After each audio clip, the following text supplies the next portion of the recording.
humanidade, durante toda sua trajetória, sempre teve consigo a fé, desde os tempos antigos até os atuais.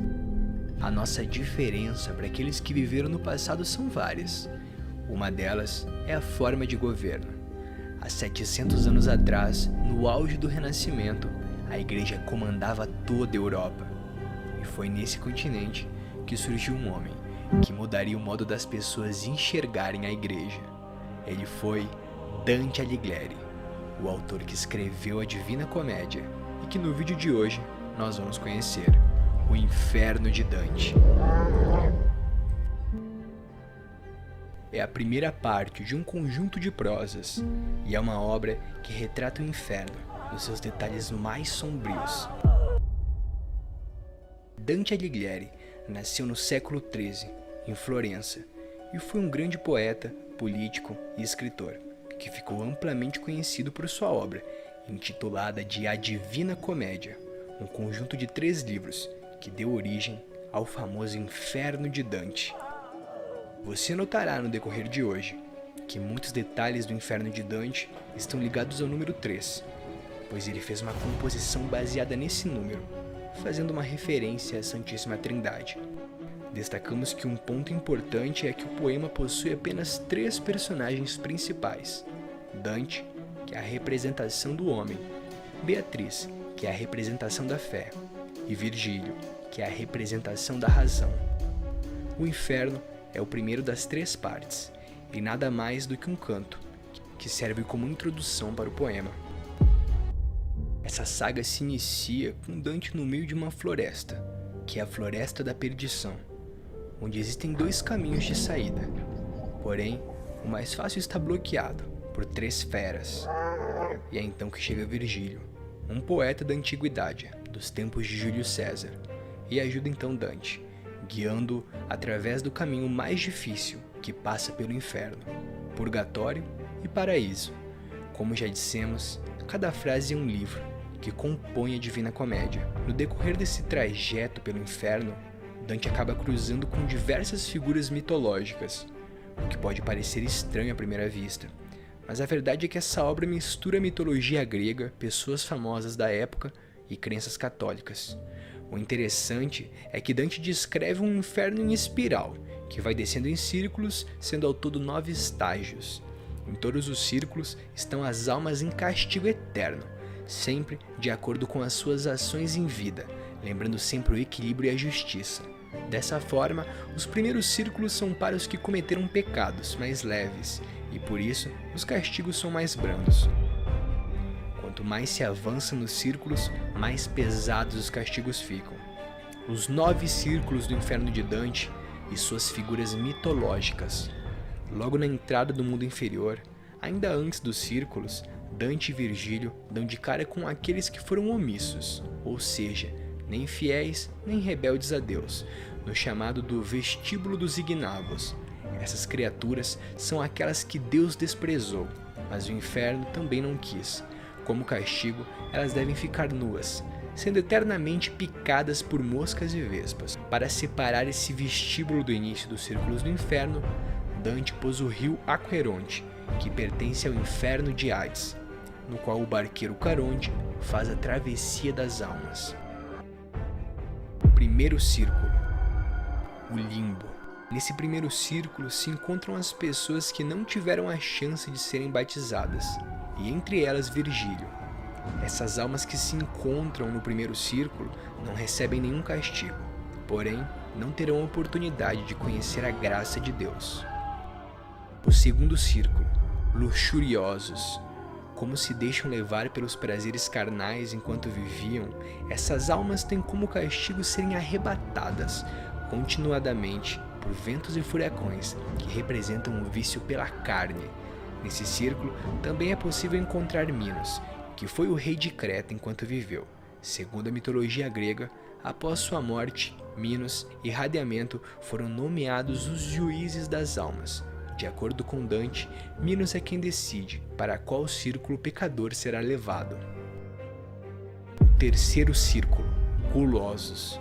É nesse círculo que se encontra Cérbero, o cão de 3 cabeças da mitologia grega. lembrando que Hércules teve que enfrentar essa figura mitológica em seu 12º trabalho. Segundo Dante, ali os que cometeram o pecado da gula são arrebatados continuadamente com a chuva de granizo e neve, enquanto Cérbero os laçam e devoram aos poucos. Assim, os que gostavam de comer acabam virando comida. Quarto círculo, os avarentos. O guardião da entrada desse círculo é Pluto, deus da riqueza, filho de Deméter na mitologia grega. Nesse local, o castigo dado às almas é empurrar eternamente grandes e pesadas pedras que representam suas riquezas acumuladas e que poderiam ter sido usadas de forma benéfica, mas não foram. Pelo trajeto, elas vão se insultando. Quinto círculo, irados. Nesse círculo se encontram aqueles que cometeram o pecado da ira, e como castigo, essas almas ficam mergulhadas, se autoflagelando nas barrentas e sanguinárias águas do rio Estige, que também eram dos rios do reino de Hades na mitologia grega. No fundo do rio, sem permissão para subir, estão os rancorosos. Lembramos que foi nesse mesmo rio que Aquiles foi mergulhado ainda bebê por sua mãe, que deixou somente o seu calcanhar de fora das águas. Antes do próximo círculo vem o Muro de Dite, e a única passagem possível é uma porta que se encontra fechada.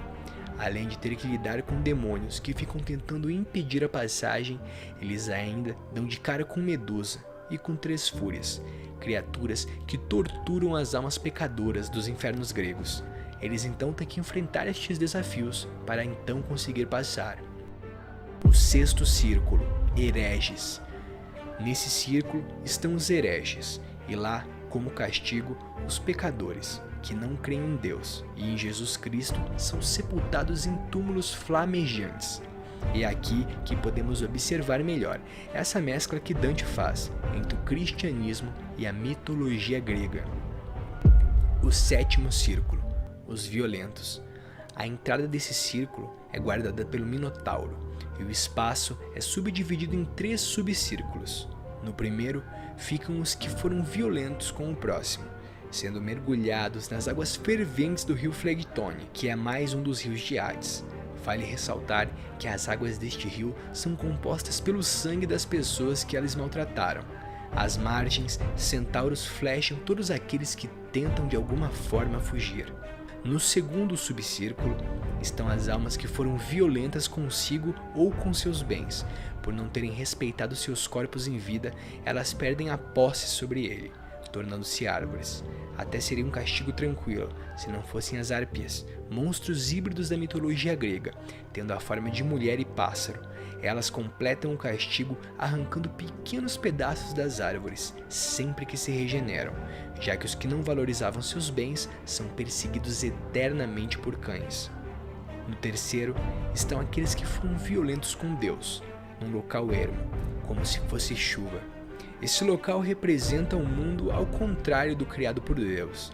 Também se encontram aqui aqueles que não respeitam a natureza, que Dante chamava de sodomitas e que foram violentos com a arte. Separando esses círculos do próximo, existe um abismo, onde fica Gerião, um gigante de 3 corpos, que foi morto por Hércules em um de seus trabalhos famosos. O oitavo círculo, maliciosos e fraudadores. Esse círculo também possui subdivisões, e somadas são 10.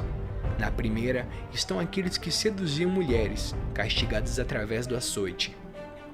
No segundo são os bajuladores, castigados com esterco. No terceiro, aqueles que fizeram a venda de favores divinos, cargos eclesiásticos e peças sagradas.